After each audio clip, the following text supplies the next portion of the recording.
Bonjour and welcome to this new lesson. Today we're going to have a great lesson, very important lesson on the difference between savoir and connaître. Both these verbs mean to know, and yet they're different. Only about 10% of the time you'll be able to use one or the other, and it won't matter. But I think for you as an English speaker, it'll be hard to tell. I've seen the same explanations in all books, all schools, from all teachers, and it's too vague, and all students don't really understand. Supposedly, savoir is for the pure knowledge of things, skills, while connaître is being acquainted with someone. It works to some extent, but to me it's too vague. I think most students will be confused by that explanation. I've got something completely different, and you cannot mess it up. All right? Very easy. Let's go. Connaître, very simple. Connaître is followed by a noun. You know someone, you know something. I know the neighborhood, I know this girl, I know his phone number, I know this book, I know his address. But you know how to do something, that would be savoir. You know how to do something, you know that someone does something, so there's going to be a conjunction and subject and verb. There's going to be a verb after savoir. That's the idea, okay? Je sais que tu mens, I know that you're lying. Je sais qu'elle est là, I know that she's here. Okay? So, examples with connaître. Je connais son nom. I know her name. Okay? Il connaît ses faiblesses. He knows her weaknesses. Je connais ma leçon par cœur. I know my lesson by heart. If I pronounce that one faster, it'll sound different. I'm going to drop the E and combine the J and the K together into shk. And of course, I'll drop the E. Remember, all the E's in second position of words, we tend to skip them in spoken French. So that would be je connais ma leçon par cœur. Je connais ma leçon par cœur. That's what the French will say when they speak a little fast. That is most of the time. D'accord? Je connais ma leçon par cœur. Je connais ma leçon par cœur. Ils connaissent Paris comme leur poche. They know Paris like the back of their hands. Okay? We say like their pocket in French. D'accord? Ils connaissent Paris comme leur poche. If I say it faster, I'll drop the L and say ils connaissent Paris comme leur poche. Do you know Paul? Tu connais Paul? Okay, you'll notice there is no verb after connaître. That's as simple as that. Okay? Connaître is followed by a noun. Okay? Now, look at these. Savoir is followed by an infinitive or subject verb. When I say subject verb, there's a conjunction and then subject verb like that, like I know that, subject verb. I think that, etc. Let's go over these examples. Je sais parler français. I can speak French. I know how to speak French. I know to speak French. Je sais parler français. If I say it faster, I'll say je sais parler français. He can surf or he can surf or he knows how to surf. Il sait surfer. Yeah, surfer is an ER verb. Il sait surfer. If I say it faster, I'll drop the L and say il sait surfer. D'accord? He knows that I'm waiting. All right, we have a verb again, that I'm waiting. There's a verb, so we say il sait que j'attends. If I say it faster, I'll kind of swallow that que. You'll hear a slight g. Il sait que j'attends. Il sait que j'attends. Slight que. Il sait que j'attends. D'accord? Je sais que tu mens. I know that you're lying. If I say it faster, I'll combine these two, the S and the J together. I'll drop the E and say je sais que tu mens.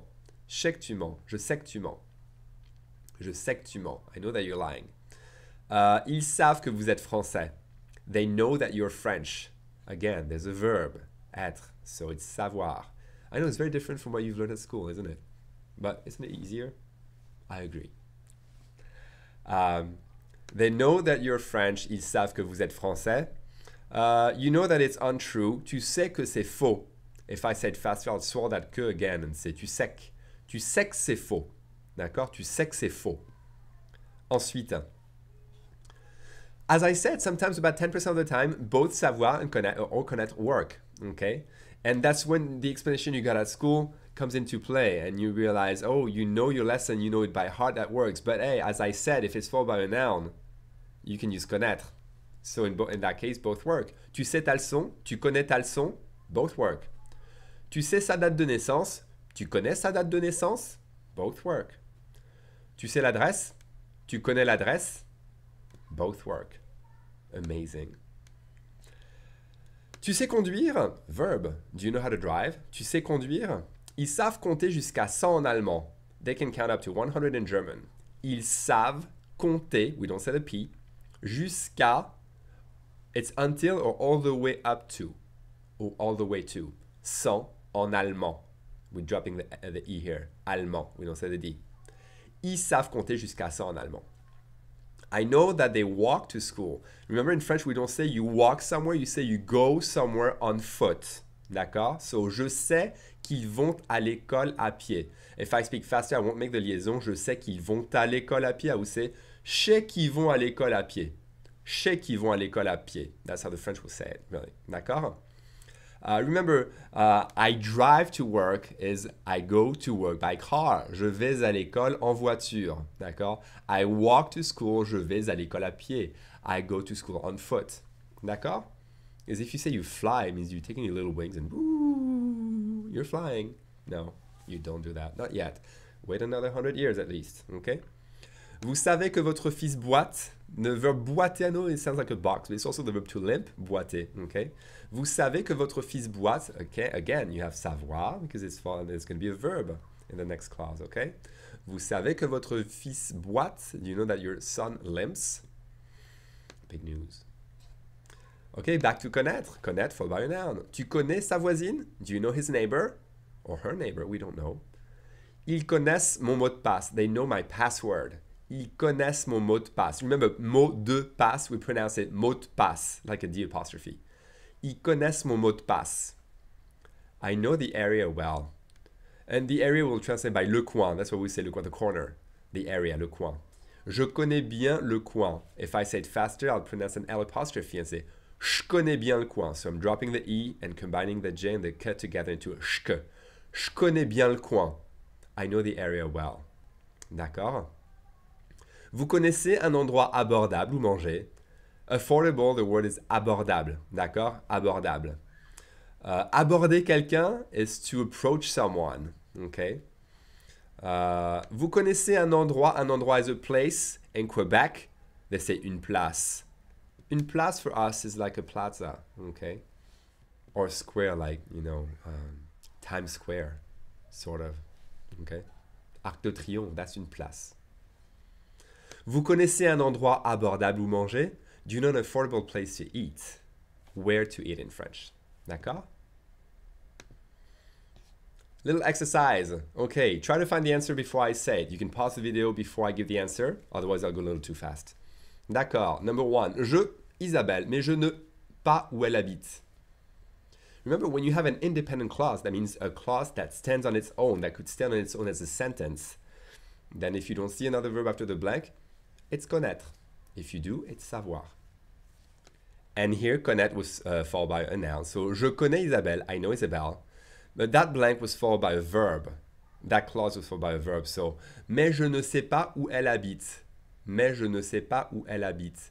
But I don't know where she lives. If I say it faster, mais je sais pas où elle habite, but I don't know where she lives. I'll drop the ne, drop the E, combine the J and the S together into je sais pas.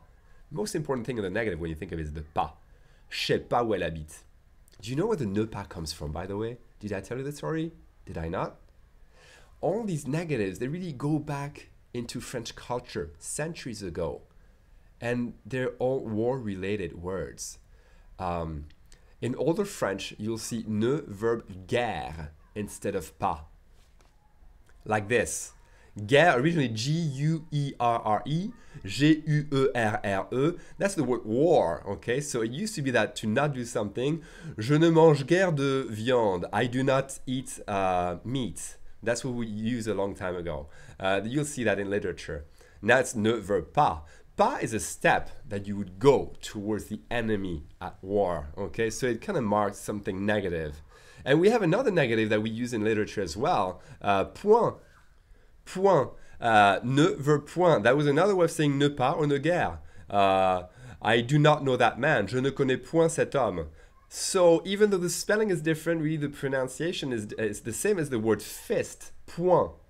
Okay, even though in French the fist would be P-O-I-N-G. Yet it's the same really originally. And so, you know, making a step forward, punching someone, going on a war, those gave us the negative form in French. How fascinating is that? Or is it just me? No, it is fascinating. You can admit it. No one's listening. All right, anyway, let's continue. Tu, faire du patin, roller. Do you know how to roller skate? So you know how to do some roller skating. Tu sais faire du patin. To roller skate is faire du patin. It's one of many, many expressions. I have some of them in another video, some of them in other videos, other lessons. So you can see them later when you're done with this lesson. So, tu sais faire du patin. Do you know how to roller skate? Can you roller skate? You can say du patin or du roller. Inline skating, du roller en ligne. Du rollerblade. Yes, sometimes we do use English words. Canadians are not that mad at us for that because they use other English words that we don't use. So, we're even. On est quitte. On qu'il parle français. Well, we do have a verb here. What does that mean? On sait qu'il parle français. We know that they speak French. We know that they speak French. On sait qu'il parle français. Again, I'm using the on because it's informal. In everyday situations, we'll be using on and not nous. Nous, which is super formal, okay? Excessively formal. We use nous in writing almost only, unless it's an official speech. Not by me. Well, maybe me. I would use the nous if it were an official speech. I had to wear a tie, okay? Vous, un bon avocat. Do you know a good lawyer? Or a good avocado? Because it means both, by the way. Yeah, avocat is also an avocado. Oh, come on, you have the swallow in English. You know, a swallow, the bird, you swallow, you know. Vous connaissez un bon avocat? Okay. No verb after to know. You know a good lawyer. There's no verb, so it has to be connaître. All right. Isn't it a little easier like this without thinking about whether it's like a pure knowledge or, you know, something you learned or you read in a book or if it's someone you're acquainted with? All right. That's very straightforward. After connaître, there's no verb. After savoir, there's going to be either an infinitive right away or a verb soon after. Okay, that's it. I hope you enjoyed this lesson. Let's see if we have a little joke for today. Oh, yes, we have one. Oh, I think most of my students don't like that one. They don't get it. Let's see. Vous savez que les girafes n'existent pas? C'est un coup monté. Yeah. Do you know that giraffes don't exist? Un coup monté is a completely idiomatic phrase for a setup. It's a setup, c'est un coup monté, okay? And it sounds like it's a neck put together. It's been put together. Sounds the same, it's a setup, it's a neck put together. All right, you don't like that one. Okay, next time maybe it'll be better. Okay, I hope you enjoyed this lesson. Send me a message if you have questions. I love questions. I love answering questions and talking about all these things as you noticed, like how you would say something like 500 years ago. But anyway, think about all this. And I'll see you soon for another video. Salut!